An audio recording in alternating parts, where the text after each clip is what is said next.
Bonjour à tous, alors je vous présente ici une petite alarme vraiment très compacte, puissante, puisqu'elle atteint les 110 décibels, et qui peut être installée sur tous les engins roulants, que ce soit un vélo, une trottinette électrique, tout ce que vous voulez. Pourquoi? Parce qu'il y a trois méthodes de fixation. La plus classique avec ce type de support qui vient se placer autour d'un tube, que ce soit le guidon ou le cadre, qui viendra se fixer avec les vis qui sont incluses ici. Alors à noter que les vis sont dotées d'écrous nil stop, donc qui évitera qu'elles se desserrent accidentellement.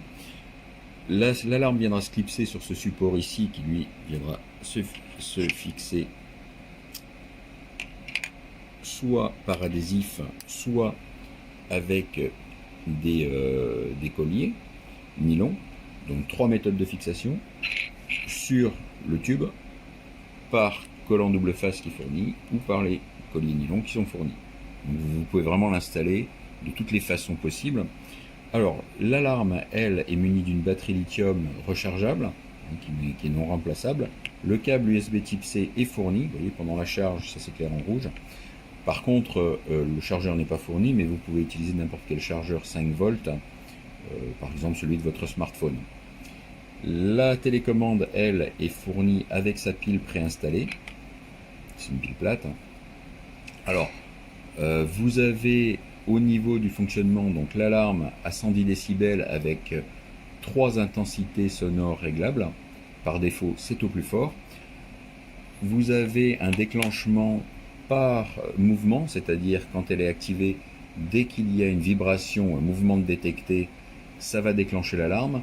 Par défaut, c'est aussi au niveau de sensibilité le plus élevé, mais vous avez 7 réglages possibles au niveau de la sensibilité. Si ça se déclenche trop souvent, par exemple, si vous êtes dans un endroit où il y a du vent, etc., votre alarme se déclenche un peu pour rien, vous pouvez réduire la sensibilité de l'alarme.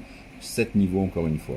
La télécommande est vraiment jolie et elle peut servir, vous voyez, on peut facilement l'accrocher à un porte-clés. Elle a donc le bouton de mise en route, le bouton d'arrêt. Ici, vous avez le bouton de choix de la tonalité. Je vais y arriver. Et ici, le dernier bouton qu'on ne voit pas bien, voilà, c'est une sonnette. En fait, ça vous permet simplement de faire sonner votre alarme pour repérer l'endroit où votre véhicule est garé. Donc ça, c'est vraiment très pratique. Alors, à noter aussi qu'au niveau du déclenchement, je ne vais pas le faire parce que c'est vraiment très bruyant. Vous avez, lors du premier mouvement, un déclenchement qui dure 2 secondes et qui s'arrête.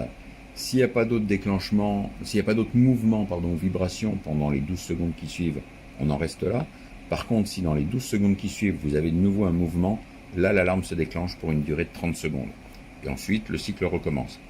Donc, c'est vraiment dissuasif et ça vous permet surtout de savoir si on touche ou non votre véhicule.